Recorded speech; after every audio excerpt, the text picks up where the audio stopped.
வணக்கம். விக்ரமாதித்தன் கதையை கேட்ட பல பேர் தொடர்ந்து அதை கேட்கணுங்கிற ஆர்வத்தில் சொல்லிக்கிட்டே இருக்காங்க. எல்லாருக்கும் நம்முடைய வாழ்த்துக்களை சொல்லிவிட்டு, போன பகுதியில் நான் கதை சொல்கிறப்ப ஒரு அந்தணனை ஒரு தாசி காப்பாற்றியதை பற்றி சொன்னேன். பேர்களும் சேர்த்து சொல்லிருங்களேன் அப்படின்னாங்க.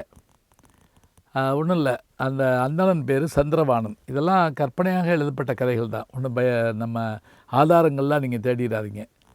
சந்திரவாணன் என்ற ஒரு அந்தணன் தான் அவனை காப்பாற்றின அந்த பெண்ணு பேர் அலங்காரவள்ளி. இப்போ அவன் என்ன பண்ணா, காப்பாற்றின பிறகு அவனை திருமணம் பண்ணிக்கணும்னு சொல்கிறான். அவன் மறுக்கிறான். இந்த வழக்கு அரசன்ட்ட போகுது. அது வரைக்கும் நம்ம அந்த கதை சொல்லி நிறுத்தியிருந்தோம். முன்கதை சுருக்கம் அதைத்தான் இப்போ நான் சொல்லியிருக்கேன். இன்னும் விக்ரமாதித்தன் பிறக்கலை. நம்ம அதுக்கு முந்தைய செய்தியை பார்த்துக்கிட்டு இருக்கோம். சரி, இப்போ அரசன் என்ன பண்ணா, உடனே இந்த படித்த அந்தணன் இவ்வளவு நல்லா இருக்கிறான், அழகாகவும் இருக்கிறான், இவனுக்கு நம்ம மகன்களை கொடுத்தா என்னன்னு அவன் யோசிச்சானான். அந்த நேரம் சபையை கூப்பிட்டு கேட்ட உடனே சபையில் இருந்தவங்கெல்லாம் சொன்னாங்களாம், இல்லை, ஒரு அந்தணன் ஒரு தாசி பெண்ணை மணக்க வேண்டும் என்று சொன்னால் அவன் ஒவ்வொரு பிரிவிலும் ஒவ்வொரு பெண்ணை மணந்து கொள்ள வேண்டும் என்று அந்த காலத்தில் சொல்லியிருக்காங்க. இவையெல்லாம் கதை தான். இதுக்கு நீங்கள் யாராவது உடனடியாக இது எப்படி நடக்கலாம், இப்படியெல்லாம் செய்திகளை பரப்பலாமான்னு சொல்லிடாதீங்க. நான் கதை தான் சொல்லிட்டு வர்றேன். அதன்படி 4 வர்ணத்தாரிலும் பெண் எடுத்துக்கொள்ளலாம்னு சொன்ன உடனே அரசன் மகிழ்ந்து தன்னுடைய மகளாகிய அரசகுமாரி சித்திரரேகையை அந்த அந்தணன் சந்திரவாணனுக்கு மணம் முடிக்க சம்மதித்தான். அதோடு மட்டுமில்லை, அங்கிருந்த சபையில் இருந்த வேதியர் ஒருவரை அழைத்து, நீங்களும் உங்களுடைய மகளை கொடுங்கள் என்று சொன்னார். வேதியரும் தன் மகள் கல்யாணியை அந்த அந்தணனுக்கு மணப்படுத்தி கொடுத்தார். வேதியர் குலத்தில் ஒரு பெண், சத்திரிய குலத்தில் ஒரு பெண், பிறகு வணிக குலத்தில் ஒரு பெண்ணை, கோமலாங்கி என்கின்ற பெண்ணை திருமணம் செய்து வைத்தார்கள்.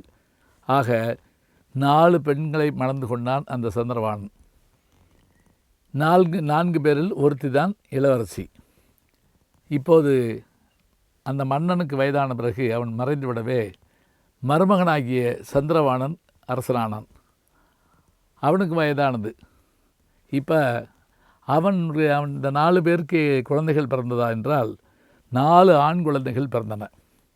அதில் சந்திரவாணனுக்கும் சித்திரரேகையாக்கிய இளவரசிக்கும் பிறந்தவன் தான் நம்முடைய விக்ரமாதித்தன். அவனுக்கு மூத்தவன் ஒருவன் உண்டு. அவன் பெயர் வல்லவமுனி. அடுத்தவன் கோமலாங்கிக்கு மகனாக பிறந்தவன் தான் பட்டி என்கின்ற அதிபுத்திசாலியான மந்திரி. அடுத்ததாக பிறந்தவன் அலங்காரவள்ளிக்கு பிறந்தவன் பத்திரகிரி. இந்த 4 பேர், அதாவது வல்லவமுனி, விக்ரமாதித்தன், பட்டி, பத்திரகிரி, இந்த 4 பேரும் அண்ணன் தம்பிகளாக இருந்தார்கள். இவர்களில் யார் ஆட்சியை ஏற்கப் போகிறார்கள் என்றபோது இதில் வல்லவமுனி, நான் தவம் செய்ய செல்கிறேன் என்று அவன் சென்று விட்டான். பிறகு பத்திரகிரியை ஆளச் செய்தார்கள். பத்திரகிரியினுடைய கதை தனிப்பட்ட கதை. அதை ஒரு நாளைக்கு நான் தனியாக சொல்லுகிறேன். அவனும் தன்னுடைய செல்வங்களை எல்லாம் தானம் செய்துவிட்டு அவனுடைய வாழ்க்கையில் ஏற்பட்ட ஒரு துயரத்தின் காரணமாக அவனும் காடு சென்று விட்டான். இப்போது மிச்சமிருக்கும் தம்பியர் 2 தான். ஒருவர் விக்ரமாதித்தன், அதாவது சந்திரவாணனுக்கும் சித்திரரேகைக்கும் பிறந்த விக்ரமாதித்தன்.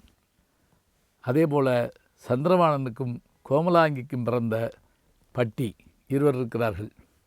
விக்ரமாதித்தன் அரசனானான். அவனுடைய தம்பி பட்டி மந்திரியானான். 2 பேரும் அந்த உஜ்ஜயினி நகரத்தை ஆளத் தொடங்கினார்கள்.